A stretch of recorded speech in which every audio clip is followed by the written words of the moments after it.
Mr. B's, Mr. B's, Mr. B's history. Now then, people, this video is to help you with the AQA Historic Environment of 2026, which is the Globe Theatre. So I'll take you through a few aspects of the pack, think about ways in which you can try and organise your knowledge and understanding, and then tackle quite a difficult question. Hey, but if you get that one, the other questions will be super easy. Okay, so where does the globe fit into the whole topic that you're looking at, Elizabeth from circa 1568 to 1603? Well, it's really in life in Elizabethan times, and there's a few things we can think about, but I think the main focus is a golden age where you look at living standards, fashions, prosperity, the rise of the gentry. And here it says, look, the Elizabethan theatre and its achievements and different attitudes to the theatre. And there were many and very varied attitudes. So let's crack on and see where we are with our next ones. So I hope you're familiar with the AQA Historic Environment Pack. And there are a number of sections which you must become familiar with. So theatres during Elizabeth's reign, Burbage and the theatre, the Globe Theatre, how the Globe affected Elizabethan theatre, etc., etc. So what you need to do is to go through this pack and learn this information. Take it to heart because it is at the very core of what you need to know for the historic environment. And remember, the historic environment is the only guaranteed question you're going to get in the whole AQA history exam paper. You're 100% guaranteed to get a stonking 16 marker on Elizabeth and the Globe. So learn it, people, learn it, and hopefully the following slides will help you do just that.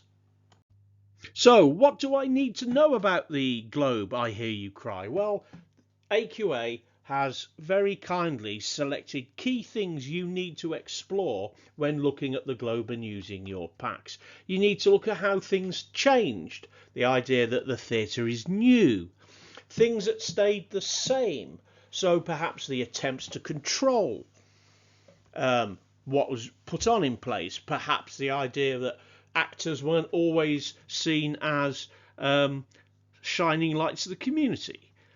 What caused the theatre to develop in these new purpose-built arenas, and what effects did they have? Clearly, the authorities in England were worried about the effects of perhaps crime, of violence, of the spread of disease, and with the case of the Earl of Essex, which is in this pack, it could lead to direct rebellion.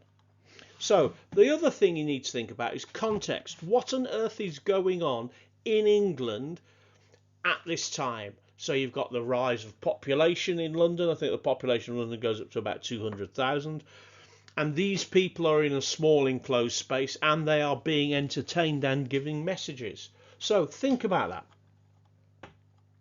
And then connection. How can you connect what's happening at the Globe to the wider context of Elizabethan England? So we're going to look at all of those things as we go through, either explicitly or more likely implicitly.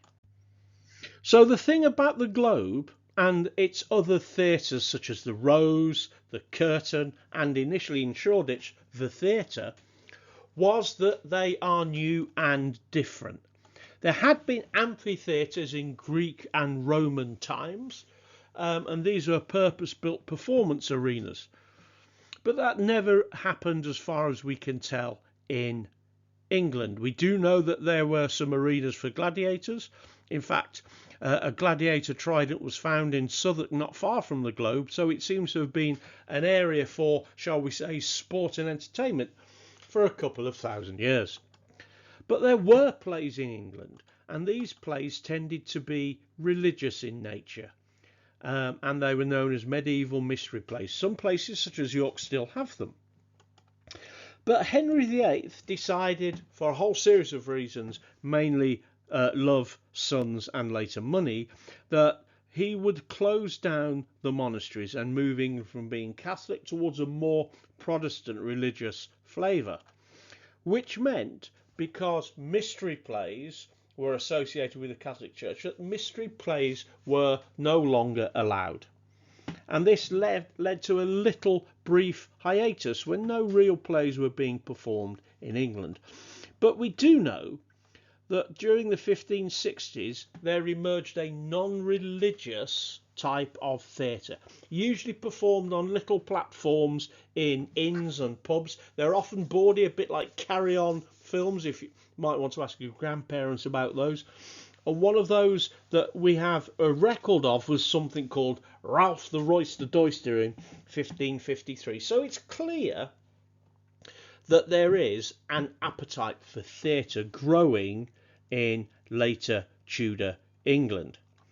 And this is further developed by the first ever purpose-built theatre, the Red Lion in Whitechapel in 1567. It has a purpose-built stage, its touring companies can come and use it, and the audience can go and slake their thirst at the bar at the Red Lion. So it's the first theatre in London, but it is in Whitechapel, so it is within the control of the City of London. And then finally, in 1576, you have the first purpose-built theatre, imaginatively called Theatre, built in Shoreditch by James Burbage. This is outside the control of the City of London authorities, much to their annoyance. And it is later, following a dispute with the Puritan landowner, taken down piece by piece in a matter of days and reassembled in Southwark, and opens for business in 1599 and is renamed the Globe. So there you go, 6-point history of the theatre, all you wanted to know but were afraid to ask. Okay, the location of the Globe in Southwark, its context if you like, is that it was outside of the jurisdiction, direct, rigorous jurisdiction of the City of London authorities, and therefore entertainments which they may not have wanted to become quite so popular were beyond their control. And so I wanted to think of the area south of the River Thames, around Southwark, around the Globe and the other theatres, as a sort of Las Vegas entertainment hotspot.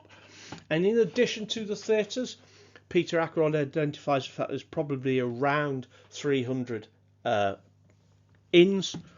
There are bear baiting arenas where chained bears and packs of dogs fight to the death for people's entertainment and betting.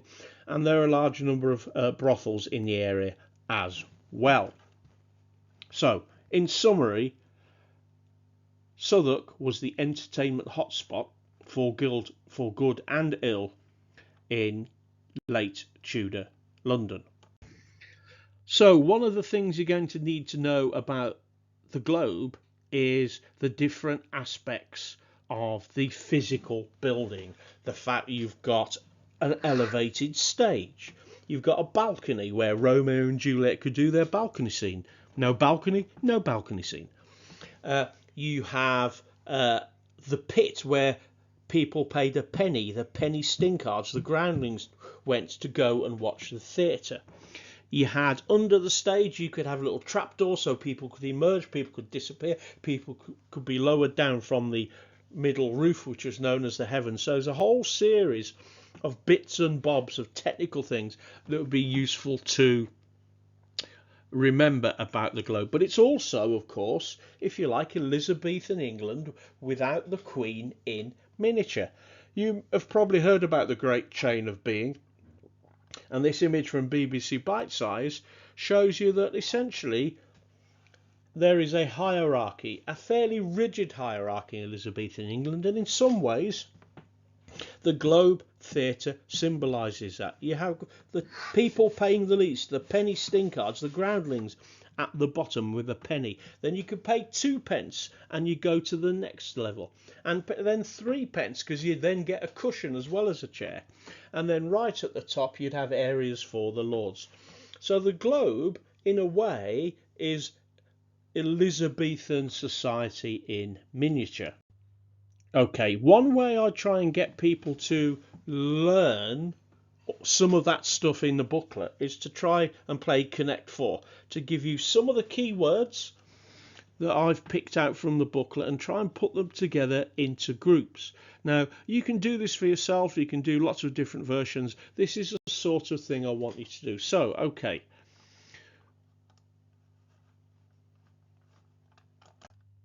What about the names of theatres? Which ones have we got the names of theatres? Oh, look, we've got the Globe, the Rose, the Curtain, and the Red Lion.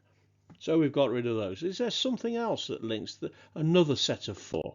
Well, we've got patrons with acting groups. So we've got Lord Chamberlain's men, Lord Leicester's men, the Queen's men, Lord Admiral's men. So all of those are nobles who are paying for acting groups. Then things to do with the Globe. You've got the groundlings, you've got the heavens, you've got the flags telling people a performance is about to happen, and the colour of the flag will tell them what's what. And you've got the balcony. I do seem a bit obsessed with the balcony in Romeo and Juliet. Anyway, it's not my favourite Shakespeare play. And then what officials saw as the dangers of the theatre. You had the plague. There were often riots soon after people had attended a play. Puritans in particular saw it as a place of sin, perhaps partly because young boys dressed up as women. One described theatres as chapels of Satan. And obviously when you got 3,000 people in a small enclosed space, there's crime, pickpocketing, etc. is rife. There's a lot to do with censorship as well. So you've got the master of the revels who's trying to control the message that goes out in plays. If he doesn't like something, he can ban the play completely. He can have bits taken out of it, as happened in these 2 plays. So Ben Jonson put on the play The Isle of Dogs. I'm not quite clear if it got past the master of the revels or if they did it without the master of the revels. But he got put in prison for that play, and it's never been seen again, which is a shame. I quite like seeing what it was about. The abdication scene of Richard II is banned by the Master of the Revels because he thinks it will give people ideas about Queen Elizabeth in her old age abdicating. And again, clearly they got some issues around Richard II because a bishop banned that book as well. And then things linked to Essex Rebellion. It's in 1601. They pay 40 shillings for the Globe actors to put on a play about Richard II. Why does he rebel? Because he fails in Ireland, he comes back in disgrace, and he has rivalry in court against Robert Cecil. So there we go.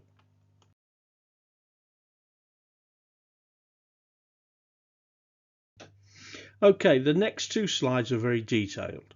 I'm not going to go through them in line by line, simply because this video is already 20 minutes old and you'll be losing the will to live soon. So this is something you could press something called the stop button on and just have a work through. So the Globe and the wider society, its context, it can be seen as part of the golden age. It shows that people are becoming increasingly literate. This idea that the government's trying to extend its censorship and control. There's a lot of opposition to the plays, and Shakespeare and their plays are particularly political. So there's a good summary for you. If you want a little bit more detail, some stuff in there isn't in the pack, so it's additional and different, but if you want it, you're very welcome to it. This slide, which I've added a little bits to, particularly seen as dangerous, I have unreservedly pinched from a colleague called Carmel Bones to try and think about the different ways in which what the Globe can tell you about various things: patronage, its new opposition, etc., etc. So I say, look at those, see what you think. Now, perhaps to confuse matters even more, I've tried to summarise what's in the document to try and make sense of it into 5 Ps. The fact it's purpose built, issues around popularity, the problems that were seen with the theatre, the power that the theatre had and perhaps people worried about, and what it tells us about prosperity. So think about 5 Ps. So first one is its purpose built. Think about its location. It is in the Las Vegas of London in Southwark. It's got a stage, it's got a balcony. There's that balcony obsession again. It's got tiered seating, it's got special effects. I think they used to roll cannonballs along a floor to give the effect of thunder.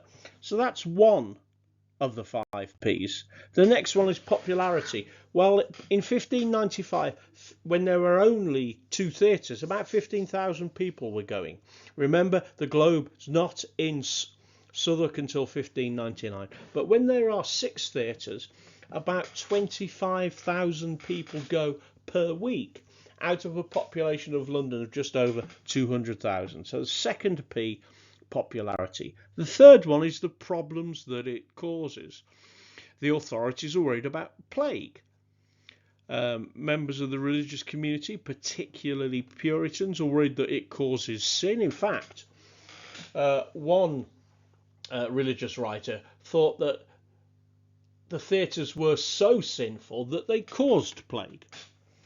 They are clearly associated with violence. You get lots of apprentices, young men with swords, watching a play in a group, lots of drink, things get a bit violent. So there are a number of riots in London following plays. So the authorities are nervous. And in 1601, as we'll see later, the Earl of Essex, he tries to use a Shakespeare play to get the people of London to support him in his rebellion against Elizabeth. And then finally, through the Master of the Revels, the Elizabethan regime tries very, very strongly to control the image about Elizabeth. It's about power. So the nobles each have their acting companies. If you're a top noble, you need a top acting company. It shows that the theatre is beyond the complete power of the City of London authority. So it's a lack of power, although they do make sure it's shut down over the plague. This obsession with the abdication of Richard II, both in the Essex Rebellion and by its banning with the Master of Revels, runs throughout Elizabethan society. In fact, at one point, Elizabeth is supposed to have said, "Know ye not that I am Richard II?" She's perfectly aware that the danger of this play and the danger of abdication and the impact that might have on her. And as I said earlier, Puritans don't like these theatres, one of them describing it as a chapel of Satan. And then it is about demonstrating the prosperity, the golden age. You have massive attendance. These are new purpose-built extensive stadiums. Some actors become celebrities. So Richard Tarleton was Elizabeth's favourite clown. They have sumptuous, rich clothing. There's not much staging. There's not much set scenery in a Elizabethan theatre play. So they try and dazzle you with their props and their rich, sumptuous clothing. In fact, the accounts for some surviving Elizabethan theatres show that the clothing and the props cost more than the actor's salary. And then again, this idea that Elizabethan England is undergoing a golden age of exploration, of birth of empire, and they're part of that literary boom is you get Shakespeare. So there you go, 5 Ps. It's purpose built, it's popular, it's got problems, it's about power, and it's about prosperity. Okay, let's cut to the chase. You're going to get a 16-mark question on the Globe, and it could well be about patronage, it could well be about the golden age. So what I tried to put together in this one is what I might definitively call a bit of a stinker. How might you answer this one? One of the main reasons why Elizabeth and her nobles were involved in the theatre was because they enjoyed plays and delighted in the prestige it gave them. How far does your study of the globe support this statement? Well, before you go and start bashing your head against the wall because you haven't got an idea, let's have a look at it. So, I always used to recommend my students start with a summary sentence. It's not an answer to the question. It's not a plan, but it just helps you remember what you want to talk about. So Elizabeth and her nobility undoubtedly enjoyed the benefits associated with new purpose-built theatres. So benefits would be enjoyment and prestige. But there were also motives of fear, control, and even rebellion. So I've shown that there's going to be something different there. So the Globe does support the statement for the main reason. So you've got enjoyment. Elizabeth did like her plays. However, the plays went to Elizabeth. So, for example, over the Christmas period of 1576 to 7, there were 6 plays performed for Elizabeth. And each of them were performed, or several of them were performed, by different nobles' acting companies. She even had a new stage built at Greenwich Palace in 1590. And some members of the nobility were very regular attenders. Catherine Arnold, in her book about the Globe, describes the Earl of Southampton and the Earl of Rutland attending plays at Southwark every day. They only do that if they like it. Okay. Prestige then. Many senior nobles employed a sponsored set of players. So you got Leicester's men, Lord Chamberlain's men, and these actors proudly wore the insignia of their patrons. In fact, in sponsoring an acting group, it could almost be seen as having the must-have status symbol. Perhaps today's billionaires might want a super yacht, but late Elizabethan nobility, their must-have status to be right at the top was to have your own acting group. And if you had the right sort of acting group, you could impress the Queen, and if you impress the Queen, you caught her eye, you might get more lands and titles and jobs. All about patronage, baby. However, the Globe does not fully support that they were only in it because of enjoyment. It's about trying to control the impact on thousands of people congregating in one place. Remember that a full Globe could take around 3,000 people. There's a fear of riot. As I said earlier, the population of London was predominantly youthful. Lots of young men, all carrying swords and daggers, going to a play in a group of people, drinking for a long time. It's likely to cause a bit of tension. As it led to a riot in 1592, and the Lord Mayor demanded that the pestilential playhouses be pulled down, but they're outside the direct jurisdiction, so it doesn't happen. And of course, another reason it doesn't happen is because the nobles want somewhere for their acting troupes to perform when they're not performing for the Queen. But they also have another fear. It's not about enjoyment, it's not about patronage, it's about the fear of spreading disease and immoral living. You know, when we experienced COVID lockdowns, we did that to stop the spread of disease. Although they don't know about bacteria and probably think about miasma, Elizabethans recognised that places where people congregated helped disease spread. So when there was plague, they shut them down. So it's not about enjoyment, it's about fear and control and stop spreading disease. Additionally, noble involvement in the Globe was to encourage theatregoers to develop a particular view. It was propaganda. The master of the revels carefully controlled what could and could not be performed at all the theatres. I've already given you an example about Ben Jonson being in prison for his Isle of Dogs play, and the banning of the abdication scene of Richard II, because that was seen to undermine Elizabeth's authority. So the government authorities wanted to control the message, but the Earl of Essex, in his rebellion, tried to use Shakespeare play, again at Richard II abdication scene, to get Londoners to think about, so monarchs have changed in the past through intervention and potentially violence. Or next morning, Earl of Essex tries a rebellion to potentially remove Elizabeth from power. And so he tries to use it to shape the thoughts of Londoners to support him in rebellion. So, in conclusion, although monarch and noble involvement in the theatre was partly enjoyment and noble prestige, this was done in royal palaces away from the globe. In fact, Elizabeth never went to Southwark to watch a play, although she is recorded as going to watch bear baiting once. And noble patronage, it was often more geared in gaining Elizabeth's favour and benefiting from future patronage than it was to develop the theatre in Southwark. I believe the main reason for involvement directly in the theatres, you see here I'm differentiating between the plays and the theatres.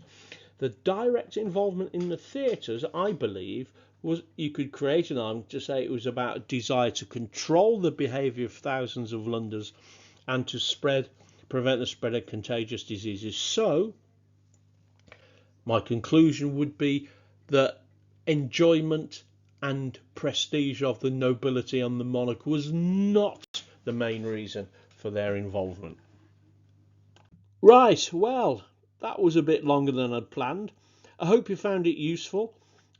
Remember, if it's too long, there's a stop button or a pause button. If there's more things you want to look at more carefully, again, such as those couple of slides, one from me, one from Carmel Bones, please do press stop and look at that carefully.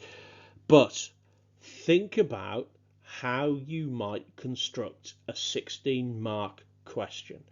They're going to give you a statement. You've got to use the globe and what you know about it to say whether the extent to which you agree and disagree. So it could be about golden age, it could be about power, it could be patronage. I tried to give you a left field one there. I hope you've enjoyed it. If not, I did make you tune in.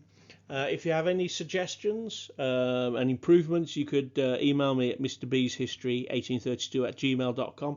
Thanks for taking the time to watch this video. Enjoy. Good luck with your exams.